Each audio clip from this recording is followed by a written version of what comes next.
that all they're interested in is justice. They're not just stone throwers or people who abuse each other. They have demonstrated their true sense of Kenyan nationalism. My dear Kenyans, the first campaign promise by the Ruto administration was to the lowering of the cost of living. From day one, all costs associated with basic living have gone up. The price of unga and the cost of electricity are beyond the ordinary mwananchi's reach.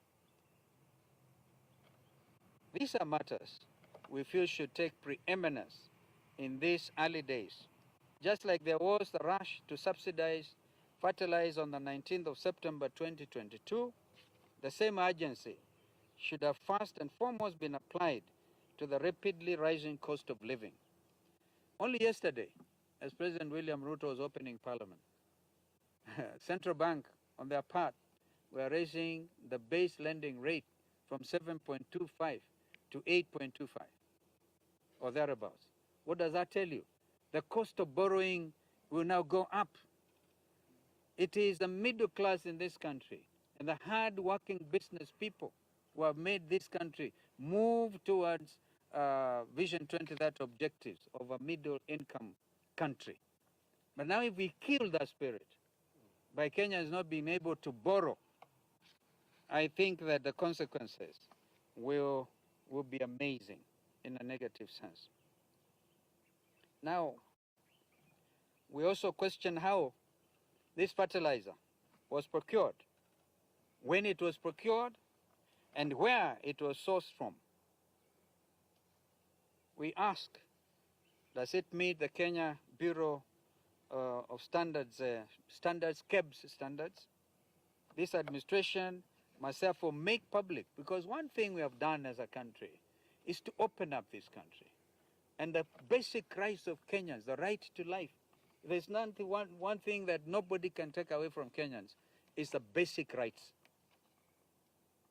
Therefore, the right to know is important. This administration, therefore, should make public the procurement process of this fertilizer subsidy. We have directed our MPs, a lot of whom, as you can see, at very short notice, managed to come to the command center.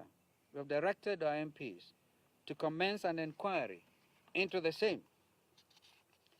Fellow countrymen, as you are well aware, the extremely high cost of fuel in Kenya affects all sectors of our economy, from production costs that makes us unattractive to investors and our local manufacturing to transport costs that inevitably makes life unbearable, with the expensive basic cost of goods and services.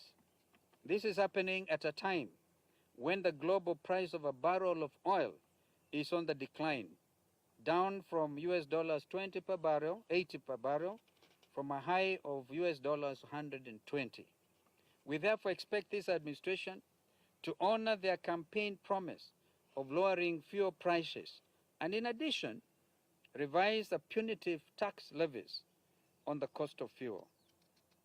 The Ruto administration's initiative of utilizing savings for development instead of borrowing is another camouflaged promissory note to realize the 300 billion shillings from this year's budget is extremely ambitious.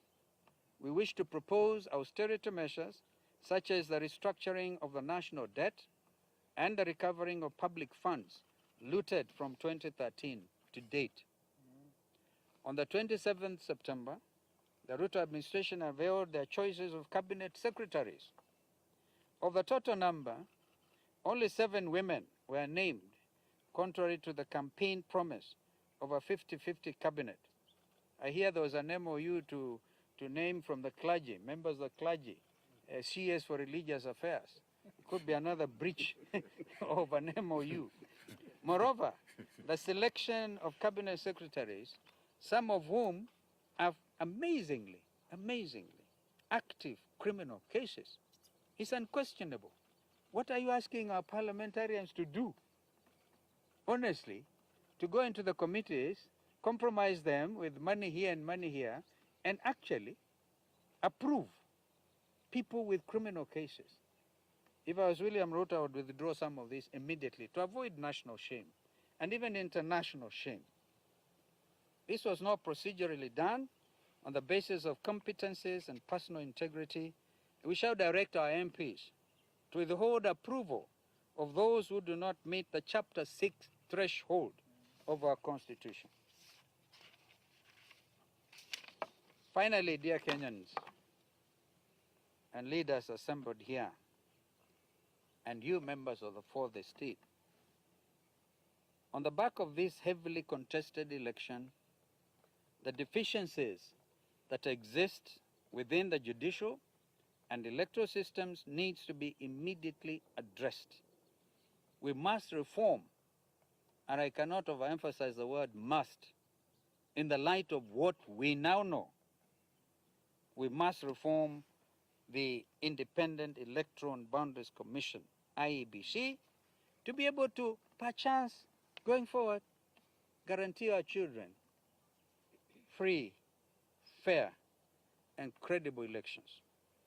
With regards to the judiciary, there can never be justice if our judicial system can be adversely influenced to subvert the rule of law and the course of justice. As I speak a member. As I speak, I'm a member of that fraternity. And it pains me as senior counsel to have witnessed what we have gone through.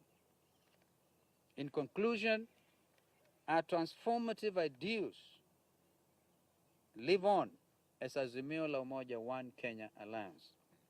We are re-energized, we are revitalized, and indeed rejuvenated to ensure that the hopes and aspirations of the Kenyan people will be at the top of our agenda.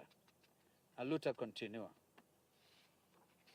I am accompanied here by members of parliament, as I said, in excess of 20 who came in quickly. I think that Fred there will be able to give you a list of these MPs, and I thank you so much for finding the time.